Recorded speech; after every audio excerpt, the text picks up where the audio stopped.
left, we have that big, beautiful bridge. That is the Benjamin Franklin Bridge, originally called the Delaware River Bridge. It goes over the Delaware River, as you might have gathered. 3 ways to get over that bridge. You can drive your car over it, you can take a train over it, or you can walk on a nice... I think it takes a special person to be willing to have lots of tourists walking around in front of their front door. The people who lived on Elfreth Valley were not your Benjamin Franklins and George Washingtons and that sort of thing. They were just normal, everyday people. And another one of those normal, everyday people was Betsy Ross. Betsy Ross, the story goes, sewed the first American flag. We don't really have any evidence of that, but that's because people didn't write down what women and working class people were doing in those days. This is what is probably her house coming up on the right, the one with the big flag on it. Betsy Ross would have moved around a lot when she was alive because she was a renter. Like I said, she was a working class woman. And she was really special because she was also a business owner in a time that women did not typically own businesses. So she married John Ross, her first husband, and they started an upholstery shop together, but he died only a couple of years after they got married. And so because of Philadelphia's kind of progressive law, the first American flag, we don't really have any evidence of that, but that's where all the stuff happened that is the reason everybody comes to Philly. And over here on the right, we have the National Constitution Center.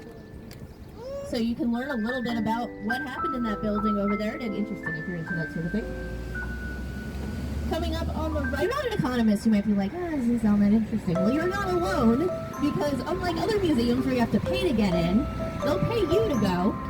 You go in, they're very insistent on handing you $100. It's shredded, but they're still really excited to give it to you. Coming up on the right, we have the African American Museum in Philadelphia. Out front is a beautiful piece of art called the 13 Whispering Bells. It features 13 bells with no clappers, representing the 400 years of the stories of African Americans that were unheard in the mainstream. It also honors Crispus Attucks, who was the first American to die in the Boston Massacre. He was a free black man. The African American Museum features all sorts of interesting exhibits. And coming up on the left, we have a parking garage. We're going to let this siren go by. Never a dull moment. So over here on the left, you have a beautiful parking garage. I point out the parking garage because it is these dragons not only are an example of the Percent for Art program, but also show us that we are entering Philadelphia's Chinatown. Now, Philadelphia's Chinatown is not the oldest Chinatown, nor is it the biggest, but it's a pretty fantastic nails and screws, adhesives, etc. It's like a giant jigsaw puzzle just holding itself up. We sent a gift into the convention center here, especially given that it's inside the city. It is where the Fancy Brigade of the Mummers have their competition. The Mummers are a unit. The market has remained open. It's become a tourist attraction in its own right. And while it is much smaller than when the railroad was open, it still has about 80 vendors here with food from all over Philadelphia. You can get all kinds of stuff. You get things you'd expect, like cheesesteaks, and that beautiful mural on the left in front of us is a celebration of all the ways that water enriches our lives. We have because of the Mural Arts Project. The Mural Arts Project got its start in the 1980s when the city noticed that we were having an issue with graffiti. Like a lot of, so we have well over 4,000 murals all across the city of Philadelphia, most of which are not in like the main center here, most of which are in communities and neighborhoods. Which is kind of neat, because that means that the neighborhood gets to pick what they have in their community. And coming up on the left, we go through this intersection, you'll get your first view of our City Hall. Philadelphia City Hall is the largest municipal building in the world. It is entirely masonry-made structure, which is brick upon brick. There's no steel frame or anything like that. Up at the top stands the humble Quaker William Penn, 37.5 feet tall. He is the tallest statue on top of a building in the world. And the tallest building in the world when it was built, but it took them 30 years to do it. So by the time they finished the building, there was already several buildings that had grown taller, like the This park right in front of us on the left is called John F. Kennedy Park. And it used to be a very famous place for people to skateboard. It was featured in the X Games and in the Tony Hawk video games, but the city decided they didn't want people skateboarding there anymore, so they started fining people who would skateboard. And it became this whole big thing back and forth between the skaters and the city. And finally somebody stepped in, and that was Edmund Bacon. He's the father of Kevin Bacon, but he's also a city planner who worked here in Philadelphia in the 1950s. And he was the one who designed that park. And he said, I designed that park so that people would use it. And if they're going to use it for skateboarding, I think that's fine. And so in his mid-90s, he got on a skateboard for the first and I imagine last time in his life, and he scooted across that park just to make a point. In the end, the city won their battle because they just tore the whole thing out and made it flat, so it's not really a fun place to skateboard anymore. So there's that. Right in front of us, we're about to turn onto the Benjamin Franklin Parkway, and it breaks everything I was telling you about all of our straight streets that meet at right angles. That's because this was built later. They built this during the Progressive Movement. There was a movement called City Beautiful, which, as the name suggests, means they were trying to make our cities in the United States more beautiful. And so they thought that we needed our own version of the Champs-Élysées, like in Paris, and so that is the Benjamin Franklin Parkway. In front of us on the left, we have flags from all over the world on either side of the parkway, and each of these flags represents some community that makes up the greater population of Philadelphia. They are an alphabetical Polish flag, which is in front of a statue honoring Copernicus in English, and the Italian and Vatican City flags are in front of the Eastern Basilica of St. Peter Paul, and that has a green dome. It's an interesting building because on the first floor of the original structure, there are these archways where you would expect to see stained glass windows, but there aren't any windows, they're just bricked over. And that's because of nation, but that doesn't mean that everybody who lives here agrees.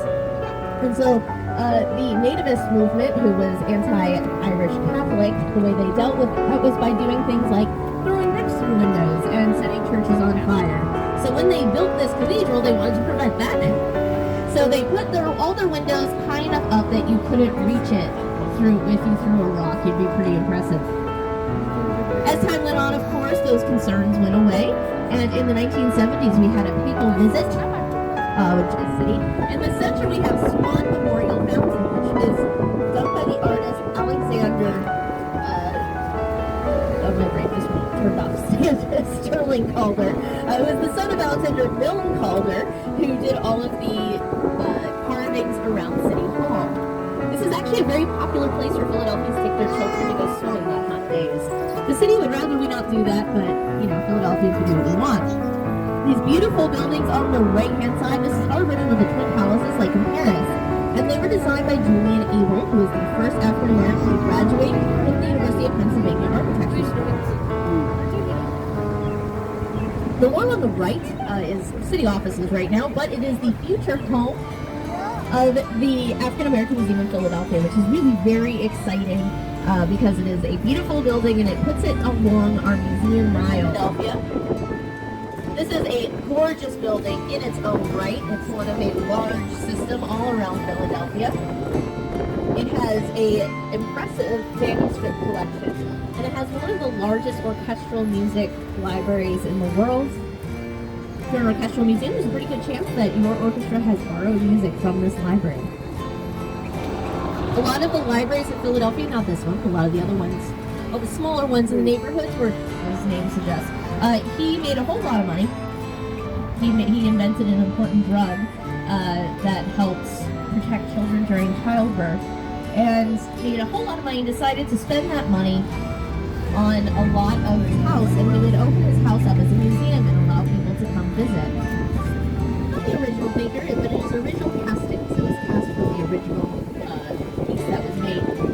And past Thinker Through the Gates is another beautiful piece of art. Looks like a pair of doors. The Thinker is actually originally a part of that, I think, because that is a very ornate set of doors and space. That's one thing I love about Philadelphia, is that all this interesting stuff is all interspersed in regular life. on the left is a red brick building, right on the corner there. And that is the Parkway House. It is a apartment building, and it is the first major municipal project to be built by a woman. It's done by, designed by Elizabeth Fleischer, who had a very difficult time getting her master's in, this is true, but it's a good story. The story goes that William Penn climbed to the top of the hill that the Museum of Art is now on, and said, this is a fair mount. Thus, Fairmount. We're very good at naming things here in Philadelphia. Very literal. So duck and duck. I didn't know that at the time. Eventually they figured out that it was super not working, and they made it a congregate prison. So it was open as just sort of a normal prison until 1971. At which point it fell to ruin, and now it's a museum. Duck please and stay down. 1, 2,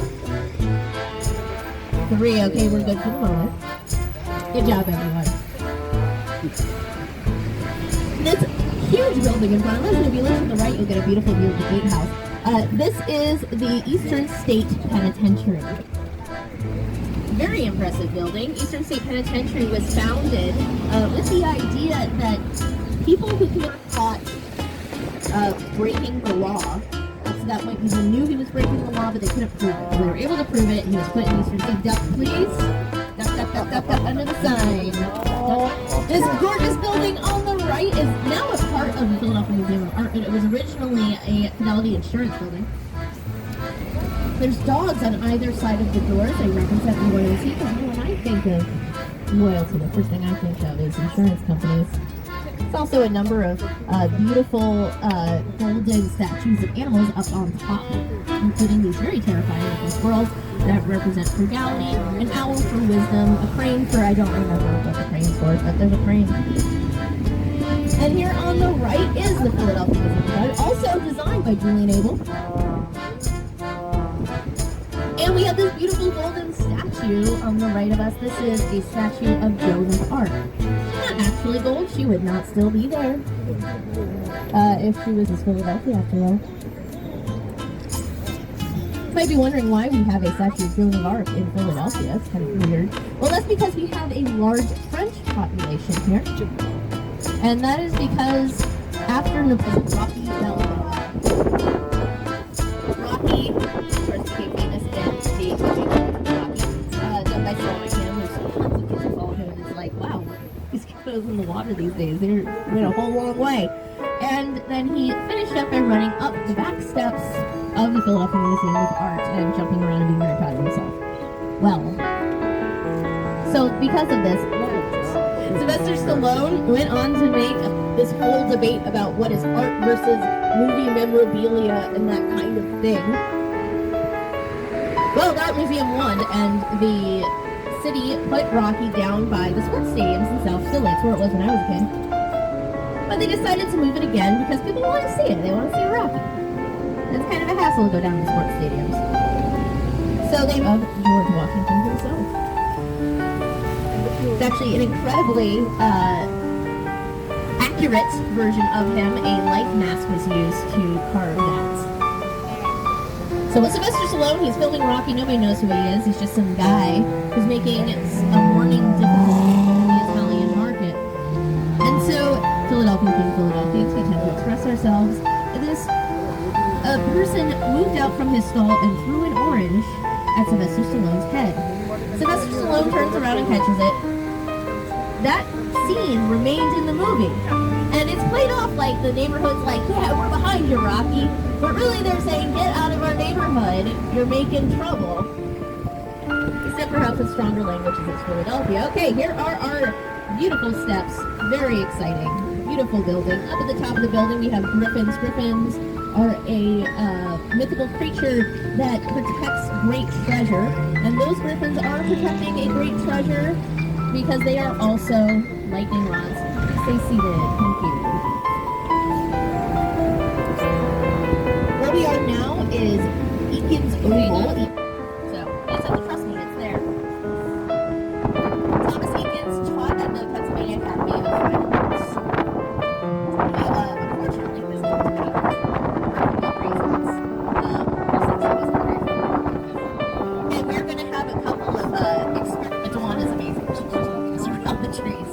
radiation had already happened, which I think is a very good way of looking at it when all of your art's been unfolding. If you've seen National Treasure, this might be familiar to you, the Franklin Institute, because there's that scene where the nerdy computer guy, he's trying to break a cipher. Because right inside there actually is a memorial to Benjamin Franklin himself. Benjamin Franklin, famous scientist. Story goes that he flew a kite in a thunderstorm and used that to prove that lightning was electricity. There's some debate about whether he actually did that or not.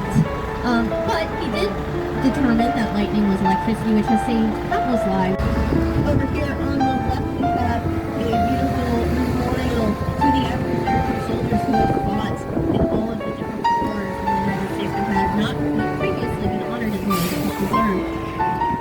And coming up also on the left, we have the War Museum of Art. Sorry, Museum of Art.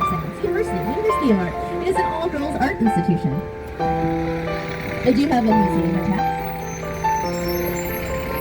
And it's meant to support women entering the various trades of art. And you can see all those kids, like I said, every school in Philadelphia are on now. It's actually kind of an interesting street.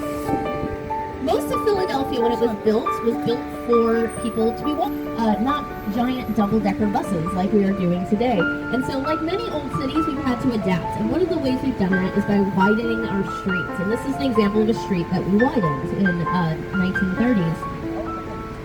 But when you make a street wider, you have to get rid of the buildings that are there. And those are with this church right over here on the right. This is St. Clement's. It is an Episcopalian church. And the city thought we're just going to have to destroy this church because we have to widen the street. But somebody came up with an idea of like, why don't we just move the church? So the right in a moment, you'll be able to see down the railroad tracks to our 30th Street station. That is still our active main train station. It is where you would go if you were going out to New York or down to Washington, D.C. by train. You can also go to like Pittsburgh if you want to do that. Our train system in Philadelphia is rather unique. Grover Cleveland Bergdahl actually donated that to the museum. There is also a Baldwin locomotive that they had to actually drive over there and then build the building around. It's so big. Most kids in Philadelphia, though, remember one main thing about the Franklin Institute, and that is the giant heart. The giant heart is exactly what it sounds like. It's a very big heart that you can actually walk through, like your sort of blood going through the ventricles and so forth. It has a really creepy, like, heartbeat in the walls. It's very Edgar Allan Poe. And kids love this thing. This is like when you ask somebody who grew up in Philadelphia their favorite thing at the Franklin Institute. Either they say the giant heart or they say, you know, everyone says the giant heart, but actually I like whatever. And every kid's got an embarrassing story about the giant heart of Philadelphia. This area was just like nothing for a long time. It was full of like warehouses and things like this. And people were so not impressed with this part of the city that when we built the subway, they completely skipped the section of the city. The subway goes straight from 30th Street Station to 15, which is a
building in Philadelphia.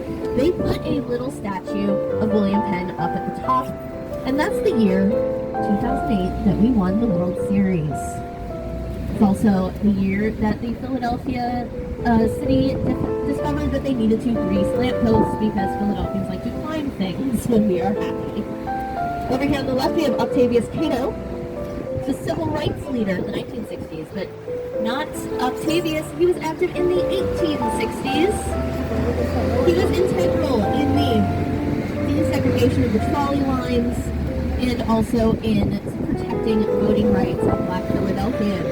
This other statue here on the left is President from Michigan. And this building on the right is a Macy's. But I pointed out because it wasn't always a Macy's. It was originally Wanamaker's department store. Wanamaker's was a very famous department store for a lot of reasons. A lot of them are because of John Wanamaker himself, who founded it. He was a firm believer in bringing his Christian. It's really important because then you know that else. He also developed the coupon. He popularized Mother's Day. He realized that Mother's Day stuff. And he also came up with the term, the customer is always right. This beautiful building, railroad, again. It's not anymore, of course. It is now part of here on the left. We have the Fashion District. This is one of the largest indoor malls in BC, Montreal. Literally anywhere else. Things that run on the Broad Street line, for example, cannot run on the Market Avenue line because they are still kind of a mess. You kind of just gotta know what you're doing. We've got more murals, like I said, lots of murals. Past E Street on the left, you have this white building. This was originally the Lit Brothers department store. And this is just another one of these famous department stores in this area, but what I think is interesting about this building is if you look at the top, you can see that it's actually not one building, it's a bunch of buildings that were made to look the same, and you can tell that because they're not all the same height. So you've got all different tops there. Thomas Jefferson lived in when he was writing the Declaration of Independence. He lived here because it was outside versus signed to write this declaration. And nobody thought it was going to be a very important document, so nobody wanted to do it. In fact, later on in his life, John Adams, who was also part of the Committee of Five and was a long time...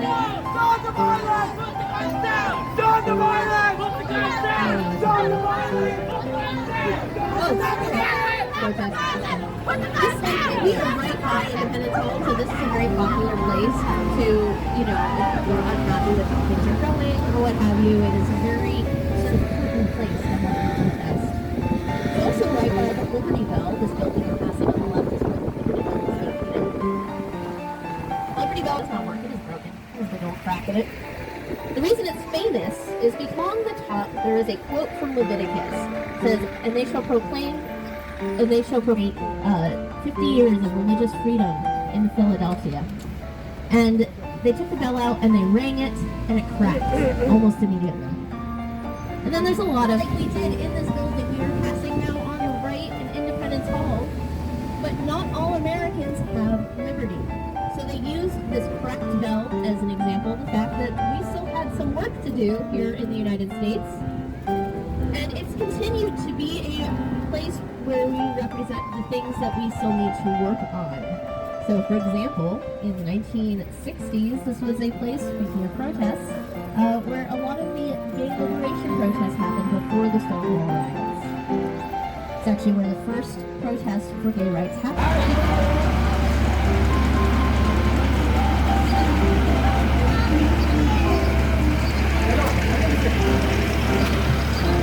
Lagi sa video.